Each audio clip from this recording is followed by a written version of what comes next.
বাংলার রাজনীতি বহু উত্থান পতন দেখেছে, অনেক আন্দোলন দেখেছে, অনেক মুখ দেখেছে, কিন্তু কিছু কিছু রাজনৈতিক যাত্রা থাকে যেগুলো শুধুই ক্ষমতার গল্প নয়, সেগুলো হয়ে ওঠে কামব্যাক, সংঘর্ষ আর টাইমিংয়ের গল্প।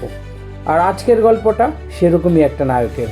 আজ পশ্চিমবঙ্গের মুখ্যমন্ত্রী হিসাবে আপনারা যাকে দেখছেন সেই শুভেন্দু অধিকারীর গল্প।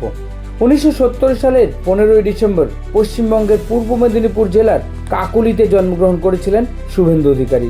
পিতা শিশির অধিকারী ছিলেন তখনকার সাংসদ এবং মায়ের নাম ছিল গায়ত্রী অধিকারী। কাঁথির ছাত্র রাজনীতি থেকে নবান্নের শপথ মঞ্চের এই যাত্রাটা মোটেও একদিনে তৈরি হয়নি, বরং এর মধ্যে রয়েছে দীর্ঘ কয়েক দশকের চরম সংঘর্ষ, সংগ্রাম, একাগ্রতা আর অমানসিক পরিশ্রম। 80-র দশকের শেষ দিক প্রভাত কুমার কলেজের ছাত্র পরিষদের একজন কর্মী হিসেবে রাজনৈতিক জীবনের সূচনা হয়েছিল শুভেন্দু অধিকারীর। আর প্রথম বাস্তবিক সফলতা আসে 1995 সালে, যখন তিনি কাঁথি পৌরসভা থেকে কংগ্রেসের একজন কাউন্সিলর হন। তখনও পর্যন্ত কেউ এটা স্বপ্নেও কল্পনা করতে পারেনি যে এই যুবকই একদিন বাংলার ক্ষমতার রাজনীতির কেন্দ্রবিন্দুতে পৌঁছে যাবে। বাংলায় তখন সিপিএমের স্বর্ণযুগ চলছিল, আর তখনই ক্ষমতার অলিন্দে পরিবর্তন আনতে মমতা বন্দ্যোপাধ্যায় কংগ্রেস ছেড়ে নতুন দল তৈরি করলেন, আর যার নাম দিলেন তৃণমূল কংগ্রেস। আর সেই সূত্র ধরেই প্রথমবারের মতো 2001 সালের বিধানসভা ভোটে মুখবেরিয়া থেকে তিনি ভোটে দাঁড়ান এবং পরাজয়ের সম্মুখীন হন। এরপর 2004 সালে তমলুক লোকসভা কেন্দ্র থেকে প্রতিদ্বন্দ্বিতা করেন সিপিএমের তখনকার শক্তিশালী নেতা লক্ষণ শেঠের সাথে। কিন্তু এখানেও একটা হারের মুখ দেখতে হয়, একটার পর একটা হার। কিন্তু এখানেই যেন ডিফারেন্সটা অন্য কারোর সাথে শুভেন্দু অধিকারী। তিনি অন্যদের মতো থেমে যাননি, বরং আরও কঠোরভাবে জুড়ে যান গ্রাউন্ড লেভেলে। তিনি আরও গভীরভাবে অনুভব করেন যে বাংলার রাজনীতিতে শুধুমাত্র বক্তৃতা দিলেই চলবে না, মানুষের এবং মাটির সঙ্গে সংযোগ তৈরি করতে হবে, মাটি আঁকড়ে লড়াই করতে হবে। আর এর সাথে সাথেই বাংলার রাজনীতির প্রেক্ষাপট বদলাতে শুরু করে। 3 দশকের বাম শাসনের কোথাও যেন একটা প্রতিষ্ঠান বিরোধী হাওয়া জোর পেতে শুরু করে। সালটা ছিল 2007। নন্দীগ্রাম বাংলার আকাশে পরিবর্তনের জন্য একটা সূচনার মেঘের জন্ম নিয়েছিল। আর সেই মেঘের আকাশে যেন ঘূর্ণিঝড়ের সৃষ্টি হয় রাজ্য সরকারের তখনকার জমি অধিগ্রহণের সিদ্ধান্তে। আর এর বিরুদ্ধে আন্দোলনের ঘনঘটা যেন সাইক্লোনের রূপ নিয়ে নেয় এবং গোটা রাজ্যে তা ছড়িয়ে পড়ে দাবানলের মতো।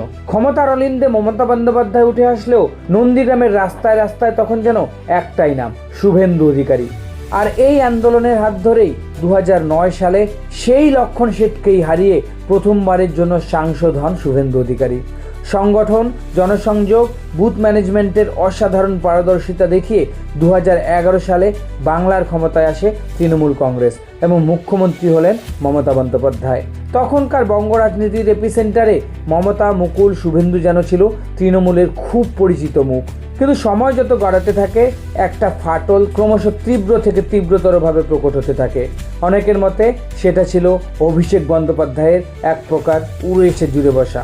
পাওয়ার কন্ট্রোল, সিদ্ধান্ত গ্রহণ, সংগঠনের নিয়ন্ত্রণ সব কিছু নিয়েই শুভেন্দু অধিকারী আর অভিষেকের মধ্যে যেন মতবিরোধ তীব্র হতে শুরু করে। আর সেখান থেকেই যেন জন্ম নেয় আজকের শুভেন্দুর মুখ্যমন্ত্রিত্বের। 2020 সাল আসতে আসতে যখন দ্বিতীয়বারের জন্য নরেন্দ্র মোদী কেন্দ্রে ক্ষমতায় আসেন, তখন দীর্ঘদিনের আবেগেই তৃণমূল ছেড়ে বিজেপিতে যোগ দেন শুভেন্দু অধিকারী।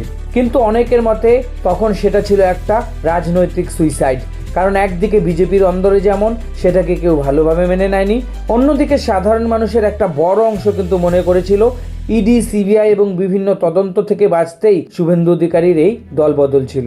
কিন্তু শুভেন্দুর মনে তখন অন্য কিছুই চলছিল।